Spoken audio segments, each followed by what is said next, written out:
From the National Newsroom of the Canadian Press, I'm Don Mitchell. British Columbia's provincial health officer says Canadians who are on a ship struck by a deadly Hantavirus outbreak are all well and have no symptoms of the affliction. However, Dr. Bonnie Henry insists, as reassuring as that is, they are now entering a very critical phase of the incubation period.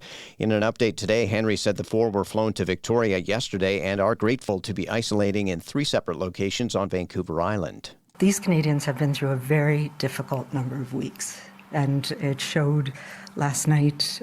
They were tired and I would say exhausted, but very relieved and grateful to be back here in Canada. Henry revealed the people involved were a person in their 70s from Vancouver Island, a couple in their 70s from the Yukon, and a person from BC who's in their 50s, now living abroad. A federal department set to bring public service executives back to on-site work 5 days per week says it's delaying that requirement until it finds more office space.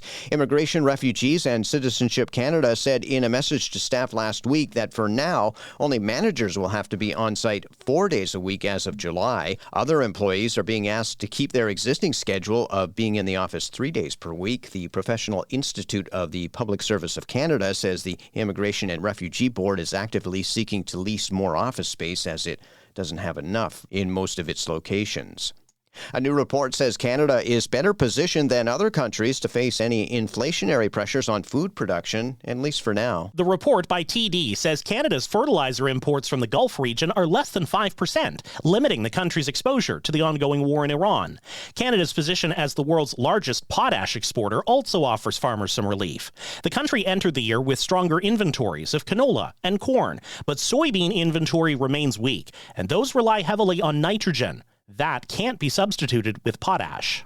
Jason White, The Canadian Press. The CEO of Trans Mountain says it's possible Ottawa will own the Alberta to BC pipeline indefinitely. Ottawa took over the pipeline and its troubled expansion in 2018 and has been its owner since. At a Canadian Club luncheon today in Toronto, Mark Mackey says there's no rush to move it to private hands. This is a sovereign pipeline. I mean, we do have a spur that goes into Washington State, but it is a sovereign pipeline. It starts in Canada, it really ends in Canada. This is an incredibly strategic asset. Mackey says another pipeline to the West Coast will be needed as Trans Mountain is getting close to its capacity of 890,000 barrels a day. And the version of The Simpsons dubbed in Quebecois French has been saved. Bell Media reached a deal with Disney Entertainment to broadcast the series on its Nouveau television channel and stream on Crave. Fans were outraged last year when Bell's competitor Chorus Entertainment decided not to renew the broadcast rights. That left Francophone viewers no choice but to watch new seasons in European French. This is the Canadian Press. In sports, a professional women's hockey league playoff game has been postponed due to player safety concerns related to illness. In a release, league officials said Game 5 of the semifinal series between the Montreal Victoire and the Minnesota Frost will be rescheduled for a later date soon. The announcement comes just hours before the opening face-off.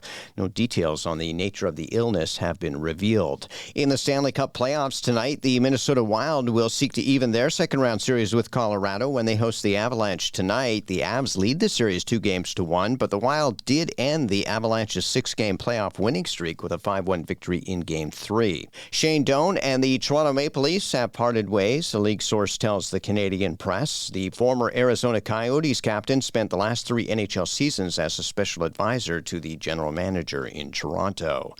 And the Toronto Blue Jays welcomed the American League East leading Tampa Bay Rays to Rogers Centre tonight to kick off a 3-game series. From the Canadian Press, I'm Don Mitchell. Thanks for listening. Don't forget to follow and subscribe. For more of today's top stories, visit thecanadianpressnews.ca.